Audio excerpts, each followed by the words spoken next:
Hello everyone, and welcome to 4 Kilobyte Shorts. Let's learn with Kerbal Space Program and Bobcat Industries Home Module version 3.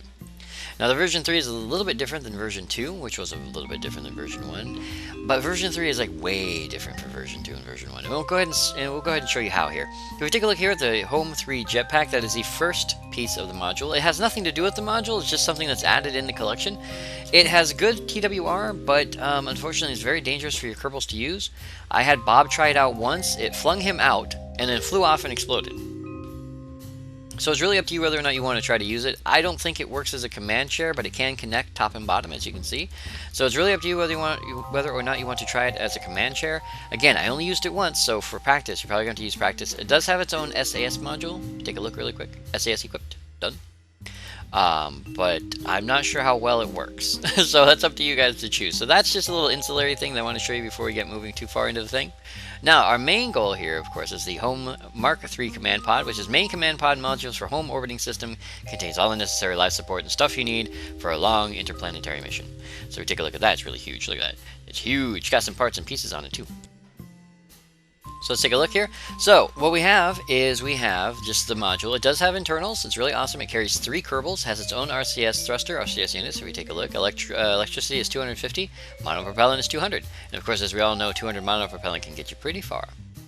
Now it does have this connector set up top, which as you can see is a little bit too tiny for the standard parts and a little bit too big for the other parts. So as you can see, it's not exactly perfect. But Bobcat's always been that way. It's always been slightly off from the original. So we're going to go through and we're going to see what kind of parts we can use for this. Now, we have several parts we can use. One of which is this, the H.O.M.E 3 Pod Descent. A descent module extension for the H.O.M.E 3 orbital system contains landing legs and descent engines. If they compress too much, just lock the suspension. And that just goes right on the bottom. Look at that. It looks almost like a Liberty Bell, doesn't it? Pretty awesome stuff. Again, comes with its own RCS thrusters. If we click, it has a thrust limiter. We have... It needs a little bit of programming love, unfortunately. These aren't all set together, but it does have 4 lander legs, so if you wanted to bring it down powered, you could. 4 lander legs, and it also has electricity, which apparently is not a number or 0. I'm not sure why electricity is on there if it's not going to carry any, but that's okay. Part of the mod, and 800 monopropellant. Now the reason why it has 800 monopropellant is if we go over here and we flip the whole thing upside down, like so, pop, pop, and we take this off. Well, that's gonna be weird. Look at that. It has engines. Yeah, it has engines. Once you ignite this thing, it has engines and it uses monopropellant. It doesn't use fuel. It uses monopropellant as a thruster fuel. So it does have its own engine which can lift it off the ground, but it requires monopropellant to do it, which I find very interesting. Along with that, now a couple other parts here. The H.O.M.E 3 OS ISM, a service module for the H.O.M.E 2 orbital system. This is yet another part. It can fit right on the bottom. Now, as you can see here, I want to give you guys a heads up with these. This is a decoupler. Decouplers do not work. These decouplers do not work. This decoupler, and I believe this may have a decoupler. I believe it has a decoupler. It does not. A couple of these items have decouplers.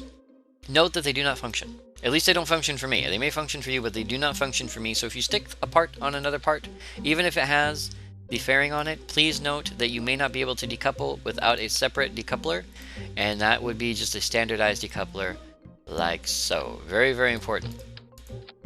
Just something like that. That's all you really need. It doesn't make it look ugly or anything, but you're going to see 2 decouplers. They do not work. So don't put it on there and be all like, well, it didn't work because I don't know why. The decouplers just don't work. It's something you have to cope with. But this little guy right here has its own engine. The engine on this guy is bugged as well. This whole OSM is kind of buggy. You guys have to kind of deal with it. You have to deal with it a little bit because it's kind of buggy. This has an engine on it. I'm not sure what type of engine this is supposed to be, but it doesn't show. But as you can see, it has a thrust limiter, liquid fuel, oxidizer, monopropellant, electricity. So it has its own RCS thrusters. That's what these are. And it does have its own engine, which is what this is. But it does not show, as you can see. It shows as a decoupler, not an engine. And you can't activate it with the spacebar. So you have to right-click outside and activate engine. So the engine's not very powerful. It's not very powerful. So this guy's a little buggy, unfortunately, but he is available for use. And I will show you how he can be used a little bit later, along with everything else, of course. Now, along with that, we also have we can also get our hands on a lot of parts here, a lot of parts, including the H.O.M.E 3 command pod parachute. Now, that little guy goes right here. Boom. Now, the parachute comes out on this side, but it does not make the capsule do this. You might think it would, but it doesn't. It's just the way the game is programmed. But the parachute does come out on this side, and that's really the only thing you can put here is a parachute. So there's your parachute. Pretty awesome. And that's your first command pod. That's it. Now you have a secondary command pod here as well, if you'd like to use that, and that's this little guy right here, H.O.M.E Mark III Orbital Module, a cozy little orb that has a huge TV screen. Sadly, there's nothing good on TV, so it just shows space outside the pod. Still more enjoyable than those game shows. Also contains a standard docking port. Now, I don't know about you, but the standard docking port does not really work for me. As you can see, it's got this odd standardized docking port system where you're supposed to be able to like do that, and it fits right here. Like that. And again, as you can see, it shows the decoupler here. Decoupler does not work. If you try to decouple, it will not decouple. I do not know why. It doesn't. But your best option there is, of course, to just take a standardized, say, double decoupler like this or so. Put it there, set that on top.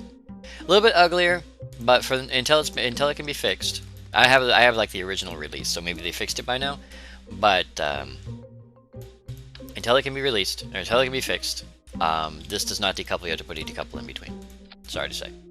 Now on top of that, you have a couple extra parts here, including the H.O.M.E 3 solar panel, which of course these are just H.O.M.E solar panels. You can put them anywhere. You can put them here. You can put them on the sides. I like to put them up here. Makes it look kind of cute. Put them on the sides, gives it little wings. You can't extend them inside, unfortunately. They are not tweakable. They are not tweakable, and that's fine. I don't think any solar panels are tweakable in all honesty. But that's okay. So you can put it on here, have some fun with it if you want. You can have your own little pod, and we'll demonstrate again how all this works. Now we have some other parts here.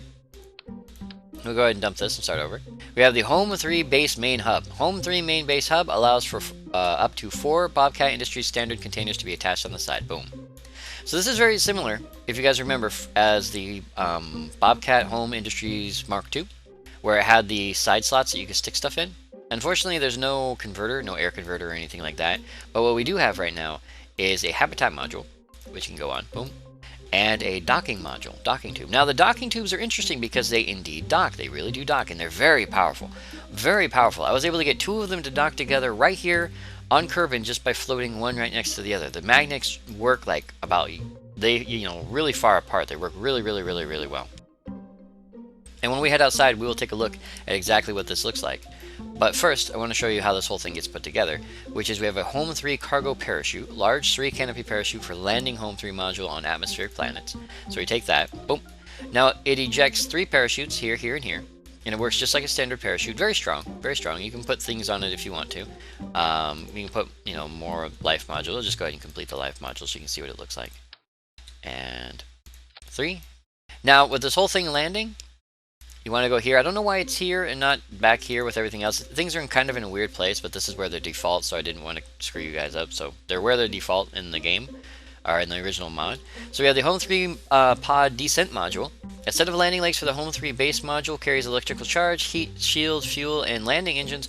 All you need to land on the planet. Now it says heat shield, but I don't know if this thing is rated for the Deadly Reentry mod, as I don't have it installed because I wanted to test the mod solo.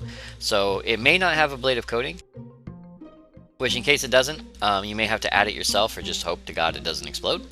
And so because of that, it will take your time. But this is the whole landing module. This is a landing module for the H.O.M.E module. If you want to use a H.O.M.E module, you can just drop it with a parachute and then extend the 4 pods. You also have the gear here, which you can extend, like that.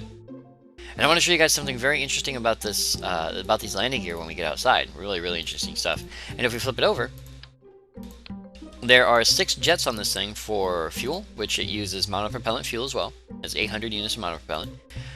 It will lift itself. It does have enough TWR to lift itself. Unfortunately, MechJeb and Kerbal Engineer, well, apparently it can. Previously it wouldn't, but now it can. So it's got 1034 delta V at 2.61 TWR right here on Kerbin, which means it can lift itself off the ground and sustain itself for quite some time. So you can move it around pretty well if you need to move your entire capsule around or anything like that. So pretty powerful thing. The downside is there's no control from here. There's no way to control it without Kerbals. I think you can control it from inside the docking port, but don't quote me on that. So if you want to control it without a module on top like this, what you'll have to do is you'll just have to drop a little bitty computer on it. Well, in it. Somewhere around in there. Like so. And that will be just fine enough to get it to work. So I have a couple of these outside stuck together. I have a couple of the other stuff stuck outside up in orbit. We also have one other thing that we want to look at, which is of course the Recon rover. There's a rover. But before I get into that, I do want to tell you about about a bug here. One very big bug. This centerpiece, this little guy right here, right in the middle, the hub itself has a bug. It's not a major bug, but it's a visual bug, where the part is scaled up from its original size. And if you reload your scene, for any reason, whether you hit F9, whether you go to the VAB and then go back outside to where this thing is sitting, it doesn't matter. If you go outside, if you come back inside after a launch, this will be smaller than it is. It'll be shrunk down. So it'll look like it's about yay tall inside on both ends, and then it'll only be about as big around as this middle ring here. So it will shrink down and it'll look ugly. It'll still work. It's a little visual bug, so please note that that is a bug that I discovered. It's continuous. It's every single time. You cannot fix it. So because of that, you will have to note that if you use this module, it will only look this pretty the first time you launch it. After that, it's going to look a little bit ugly again, unless they fix it. Now we're going to head over to the VAB really quick, or not the VAB, excuse me. We're going to head over to the spaceplane hangar so we can put together our Recon module, because of course, like all things wheeled, it's best to put it together in the spaceplane hangar. I keep wanting to call it the VAB, and it's not. And then we're also going to demonstrate what a couple of these guys look put together, and that way you guys can design it the way you want. So we're going to head outside really quick. Well, we're going to head over to the SPH, and then we're going to put together the Recon module, and then we're going to head outside really quick. So let's head on over there, and I'll show you how it all puts together. So I'll see you guys over there. Alrighty everybody, here we are in the SPH. Now, the Recon module comes in several parts, and you can start with any one you want. It's always good, usually, to start with the cockpit, which is the H.O.M.E. Tesla Recon Rover. The Tesla Rover is a small, 2-Kerbal rover with integrated science, life support, and some cargo space. And if we go ahead and scroll forward, we will see what this looks like. Now I want to give you guys a little bit of a heads up when it comes to this module, when it comes to this particular, well, this whole thing. It uses 2 very specific mods that you need to get it to work. One is the raster prop mod. If you don't have raster prop, then you won't get these pop-up displays inside your rover, and your rover most likely won't work. It will drive, but it won't work. Like certain things in it won't work. The other thing is it requires a very special, very old mod that is no longer being updated. I will have a link for that mod. I forget the name off the top of my head. But I will have a link for that mod in the description below. Please get that link, because if you don't, you will not see this module. And the reason why is because, as you can see inside because of the windows. When your Kerbals are sitting in there, you can see your Kerbals. You can see them moving around and looking. That is a very specific mod, and this module requires it. If you do not have that mod installed, you will not be able to see your Kerbals inside this pod. And as a matter of fact, this whole pod, and it tells you in the download, this entire pod will not be visible. You cannot see it. Very, very, very important. I cannot stress that enough. Now, to get the pod to work, we just want to go ahead and grab a couple of things, which includes this little guy, the H.O.M.E. Recon Rover baseplate. A chassis for the Tesla Rover, attach wheels to it, warranty void if used for other rovers. Let me go ahead and stick that guy right there. Boom. And that flattens him out really nice. Then we take the wheels, the Tesla Rover wheels, Tesla Rover wheel, attached to the Tesla Rover base. Interesting. And what we're going to do is we're going to go ahead and do that. And we just want to stick it right, well, down here. There you go. Take, say, 2. Right there, grab it, and we just want to make sure we're on the base. You have to be on the base. If you're not on the base, you have a little bit of a problem. There you go. And we go ahead and stick 2 right here in front, and done. Now they sit together pretty well, as you can see. As long as you get them on the base, they sit together pretty well. Nothing too spectacular. We also have our outside here, which is our yeah. See, it says start deployed, start retracted. That's not your gear. That's actually this door. This door does not open inside the VAB. A little bit of a bug. Neither does this door. Both doors open from the outside, open when the vehicle is outside, but they do not open inside the VAB. You may want to also take, just as a little heads up, you may also want to take one of these little guys and just slap them right here. You may or may not be using this in high gravity, but if you are, a ladder can go a long way to save your butt, because your Kerbal only stands about yay high, and so what will end up happening is you may not be able to get back in. Now, this little guy cannot generate his own electricity. He does not do that, so you're going to need a couple of things. You're either going to need a solar panel, which I seem to have misplaced. A solar panel or 2, you know, like this on top. Done. You know, something simple. Or you can take a couple of RTGs and then just slap them inside. Like that. And we'll show you how that looks outside. But that's basically how you put together the rover. Nothing super spectacular. You can put a couple lights on there if you want. As you saw with the right click, it does say cabin light. Cabin light does not work. I've tried it. It doesn't light up. Nothing lights up. It just sits there. So there is that. So if you want to try to get the cabin lights to work, fine. But again, a couple of bugs that exist with the mod itself. But you just slap a couple lights on there, and there you go, one rover. Now we're going to take this little guy, and as I said, we're going to take him out, and I'm going to show you guys exactly what the home base looks like when it's kind of put together. I have two of them put together, but as far as I'm aware, as long as you have a docking port for each attachable node, you can have as many as you want put together, so it's totally up to you. But we'll go ahead and take this little guy out, and then I can show you guys what I mean by you need those two special mods to get this guy to work. So we'll go ahead and head outside, and I'll see you guys out on the runway. Alright everyone, here we are outside, and as you can see we have H.O.M.E and Lindsay Kerman, and as you can also see, you can see them inside. Now, right now they're not really moving about, but if for any reason they wanted to, if they were happy or excited or sad or upset, you would be able to see them move. They'd wave their arms, do their thing. So everything you can see inside the cockpit, like through the camera, you can actually see them. There, see, there you go. He's going to adjust his helmet. Same thing down here. So yeah, that's why you need that very special modification. If you don't have it, you cannot see inside the cockpit, and the whole cockpit just doesn't show up. So if we click on our lights, boom, there we got some lights. Very nice. Those are just our standard lights. If we right click, we have lower legs, which is odd because there's no reason to lower the legs, but it opens the back door. So again, the back door is kind of odd. You can put things in here.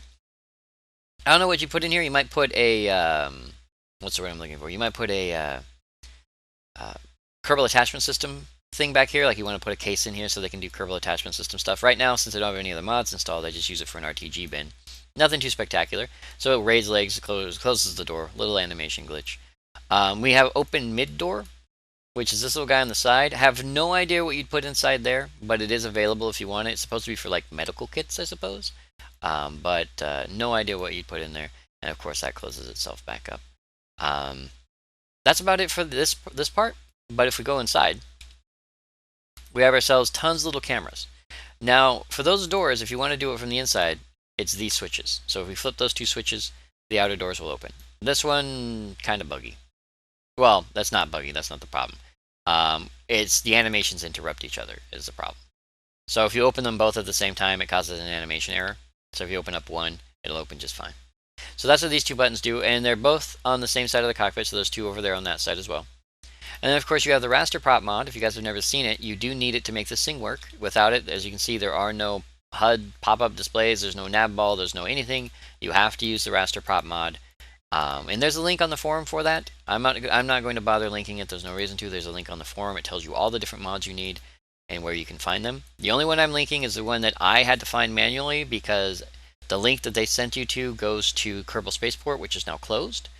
And there is no updated version on Curse anymore, or at least there was never one put up on Curse, and because of that you have to find it elsewhere. I was lucky enough to find it and make it work, and I'm going to pay that forward to you guys. Now, since we're out here and we're ready to rock and roll, we can get this little guy moving.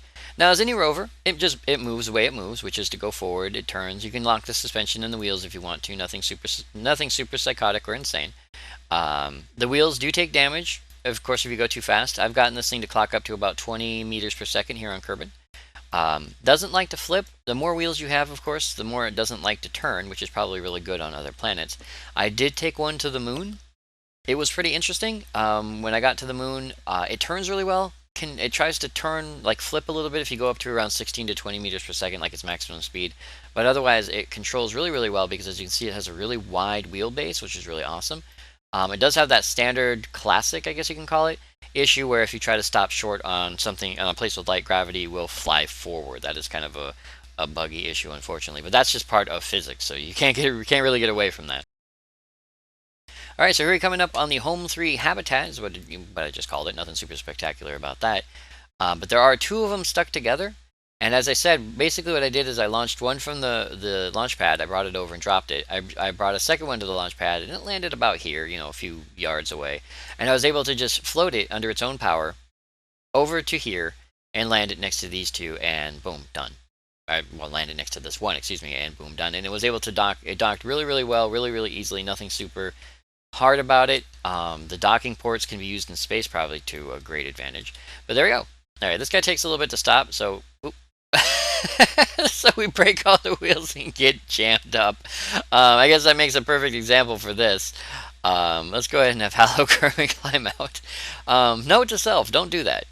So a pretty good crash damage test. Now the problem is if we try to fix the wheels, something may go wrong. Repair wheel. All right. Okay, so the wheels unfortunately will not repair because it's jammed under here really. Yeah, it's jammed under here really good. Which is causing massive damage to the wheels. So yeah, don't do that. That's a bad idea. And here you can see the bug I was talking about. This is the bug I was talking about with this, which is where the pod itself shrinks itself down. I don't know why it does that. It's a bug of some kind. It looks like it hasn't done it on this one, but it did do it on the other one, and it's repeated itself several times. So that is a bug that has occurred. Looks like this little guy is stuck. Unfortunately, maybe if we can just repair that wheel, we might be able to pop him out. Maybe. I don't know. Maybe we'll get lucky and he'll pop out of there. Oh, he's turning anyway. He's pretty much jammed in there. I don't want to waste too much time with this, but yeah, that is yeah, he's jammed in there real good. It's interesting that no, I think we got him out. I think we're able to get him out. So if we can get two of these wheels working, maybe we can reverse him out of there, or not. All right, so we'll leave him. Now you can go into each one of these, which is great. The only problem is, of course, that there is no interior. Unfortunately, as far as I'm aware, IVA. Yeah, there's no interior that you can really see. Again, they allow for an interior look, but you're gonna get a massive bug if you do that. So it's probably best if you don't.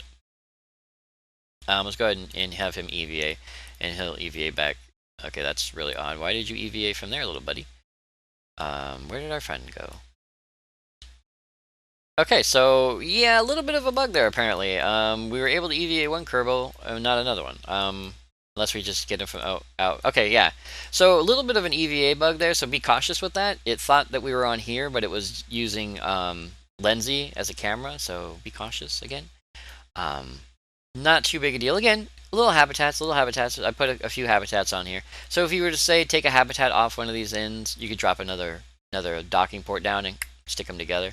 I do want to show you guys something pretty spectacular about these little guys though. If you take a look, and we go back to this main body here, we have the ability to thrust, correct? And if we throttle up, very gently, we will start to take off. As you can see, we're starting to take off. Boom. Now, if we put our gear down, eventually put our gear down, there you go. So the gear is coming down, you can see it. It'll cause some havoc, it'll wreak some havoc with these, but it shouldn't break them off. There you go. Because they're meant to go underneath these, which is a really good design. Now, if we throttle up again, just like we did before, maximum thrust, and we're going nowhere. The gear will lock you to the ground so that you don't have to worry. Like if you bring one of these guys in to dock with another one that's on the ground, and the guy on the ground gets bumped, he won't go anywhere if his gear are down. It's a very interesting design. I'm not going to call it a bug because it doesn't seem like a bug. It's a very interesting design choice, and it's really wonderful because then you can move the ships around on light planets. I mean, you could even land probably on Gilly and lock these guys to the ground, and they won't go anywhere. So you can land on the tiniest things. You could probably even land these guys on an asteroid and lock them in. I don't know if it'll work the same with an asteroid because asteroids are considered parts, not planets. But you can land it on the ground, lock your wheels in, or lock your gear down, and you're done. And that's that. So as you can see, I put a couple of computers on top with some SAS modules, but you can put anything you want. You can put a lander can or any number of other things without too big of an issue. And that's how those work. Very, very simple, very straightforward, just like the H.O.M.E module version 2. Works really, really well. The Rover is super easy to put together. A few bugs here and there, but hopefully they'll get them hammered out if they haven't already. Always look for updated versions of these things. They're always being worked on, always great. Now, we're going to head up into orbit because we have a ship floating around in orbit. We're going to take a look at that, and we're going to see how that fares up there. So we will go upstairs into orbit and see how Bill, Jeb, and Bob are doing. So I'll see you guys up there. Alright everybody, here we are in orbit with Bill, Jeb, and Bob. Now, of course, as you see, we have the OSM, we have the main command module, and we have the orbiting command module. If we take a look inside, we have our three guys. We can look out, of course, we can see the moon. Hey moon, how's it going? Very pretty. You can see the stars on the other side. And again, you need raster prop to make this work, but it's got all little pop-ups and everything, all little displays. I'm not entirely sure what most of these displays do. Well, these ones seem to be standardized displays for flight and nav ball. And of course, you have all these side displays, which is really, really great. Now, there's another thing you can do is let's go ahead and get out, because this is very simplistic. I mean, it's very simplistic. There's really nothing here that you need to worry about. If we have Bill, we're going to have Bill get out. He's going to EVA. And he's going to go to the front pod. So let's go ahead and have him let go. Kick on his light. He's going to go to this front pod here, where our solar panels are currently located. He's going to climb inside. Grab. And board. Now what we're going to do is we're going to go camera. Eventually, camera. Alright. We're going to switch our view. Boom. Now this is the front pod, which is a 2-man command pod, as you can see, with a giant, as I said, screen. And it automatically updates, so when you turn your ship around, you can see basically everything. It's got a kind of an IMAX feel to it, a little bit funky, a little bit odd, but if you like that kind of thing, it works. If you want to use this as some kind of oddball escape pod, that's also an option. Lots of different things you can do with it. Normally you could look up here, but unfortunately we do have some stuff up here which is blocking our view. But you can use that for this. Now we're going to take a look at all the wonderful things that this little guy can do before we crash him back down onto the surface. And one of those things that it can do is, of course, let's go ahead and change our orbit a little bit. So as you can see, it has SAS and RCS. Now the RCS is located all over the ship except for this top pod. This top pod has no engines, no RCS thrusters, no nothing. All it has is an internalized SAS unit, and it has the ability to control itself. But it only has internalized SAS. It has no other types of thrusters. So the only ones that have thrusters are, of course, the OSM and the main command pod. This little guy is basically a dead stick pod. He can float around, move around in circles, and that's about it. Can't really go anywhere. Now, as you can see, we have this guy here again. And it says it can disconnect, but we're not going to disconnect it. What we're going to do is if we right-click and we say Activate Engine, we can now throttle up. And it's not a very powerful engine. It has a very low thrust-to-rate ratio. But it can move us around. It can move us around, and that's pretty interesting. So if you need it for low orbital maneuvers, things like that, you can use it for that. You can use it for, I don't know, you can dock with it and you just use it for fuel. I believe it uses oxidizer and liquid fuel. Yes, oxidizer and liquid fuel. So it's a very, very light engine, not super spectacular. I think you can also use monopropellant to move around. If we use our R and go switch to docking mode, I believe, and we say linear thrust, we can, yeah. So as you can see, you can move forward and back with it.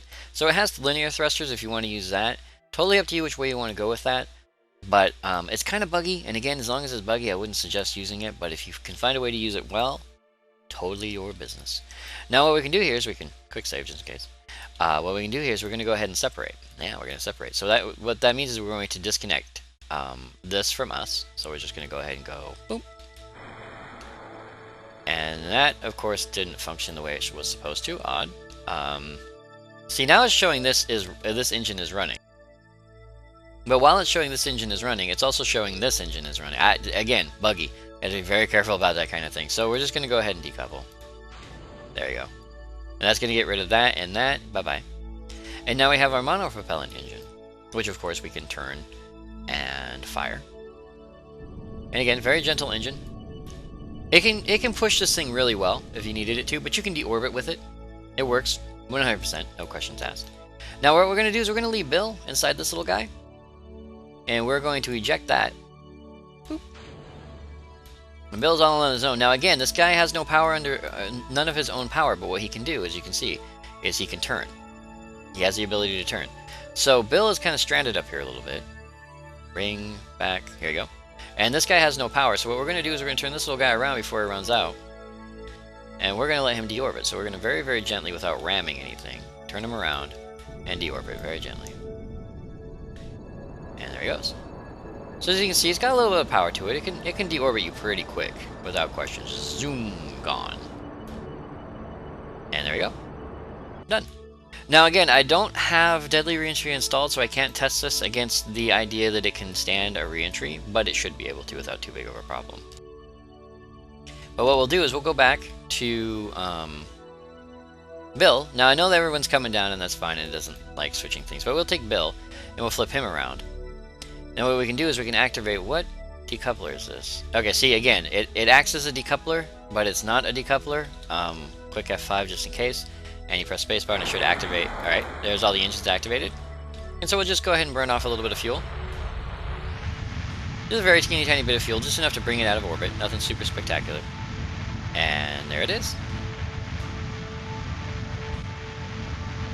Now as you can see, he has a parachute on top, and all we used for that was a round 8 toroidal fuel tank for all 4 of those, so you can use it for deorbiting if you need to. Sort of, like I said, basically an escape pod. Or you can use him for a capsule or any number of other things if you're into that. You don't have to do anything super special with him. If we go back to our camera, I think we can look through the floor plate. Yeah, we can look through the floor plate. So there's our stuff. Bye-bye stuff. Pretty interesting that you can look through the floor plate like that. Little camera down there. And that's basically it, guys. That is the home module. You guys have worked with it before, and it runs really, really well. There's really no reason that anything would change, I don't suppose. And let's just go ahead and bring ourselves down. There's a few differences in parts here and there, but that's about it. Some functionality changes, a few bugs here and there. Nothing I would consider game breakers, but stuff that you may want to report and say, hey, you know, I found a bug. You guys might want to fix it, see what's up. And of course, that's how the solar panels close up. Pretty interesting stuff. Looks like little teeny tiny wings. We'll go ahead and close that one as well.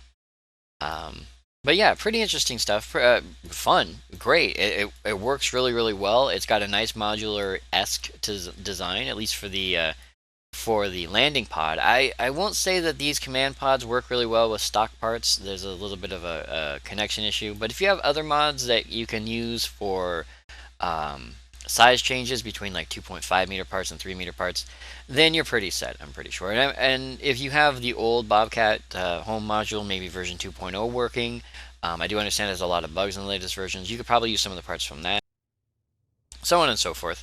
It's really up to you how you want to run it, but as you can see, it runs really, really well. So really fun little pod. I guess we could take a look inside and see some fire. Oh, look at that, little fires down there. Woo! Right. You can look right at the source of the flame, right there, right in the front, right at that camera. And we'll go ahead and let Bill come down. Now we know everyone else is coming down too. Unfortunately, I don't think we can save them. No, yeah, no, they're bad people for that. But we just want to show off kind of how this thing comes down. And again, you'd probably want to put a heat shield like right here, like a 2.5 meter or maybe even 3 meter heat shield right underneath. If you're using any mods for deadly reentry, that kind of thing, completely up to you how you'd like to do that. Let's go ahead and burninate all the way in. Just make it go faster. Why not? No reason not to. Alright, so it's got some pretty hefty drag in all honesty. We're down deep enough, I think, so what we can do is we can turn off RCS and SAS. That'll make us roll a little bit. So it's got pretty good aerodynamic properties, as you can see without SAS on. It wants to point straight down, or at least it wants to point towards our angle of descent. If we hit our parachute, the parachute goes off, and it goes up. Now, I don't know if that toroidal parachute will hold on top of the, or excuse me, the parachute will hold on top of the I said it the first time, the round tank, the donut tank. Never tested it, might not hold, might blow up, might fall off, don't know. We'll have to find out. But again, totally up to you how you want to use it. I think this is mostly used for an escape pod, but you could use it for a Soyuz capsule if you felt like it, or something similar to that. Unfortunately, with only the gigantic screen and nothing really else that you use it for, there's really no way to navigate with it. Whoop! Parachute fell off! No! Bug. Alright, so Bill is unfortunately going to die horribly, but before that happens, let's go ahead and pause, and we'll head back to the Space Center. Yes, it's 9 minutes 47 seconds ago. No, we'll let Bill go. No, we'll not let Bill go. But there it is. There it is for you guys. That's basically the whole thing. Nothing really big to learn, in all honesty. Pretty easy to put together, pretty easy to use. Like I said, a few bugs here and there, but that is the H.O.M.E 3 module. There will be a link for download down below the video, as well as a link to that special mod that you need that's kind of hard to find. You're welcome. And then you guys can download it and play it at your leisure. So for now, I'd like to thank you all very much for joining me for Kilobyte Short on this Let's Learn with Kerbal Space Program and the Bobcat H.O.M.E Module version 3. And I will see you guys next video.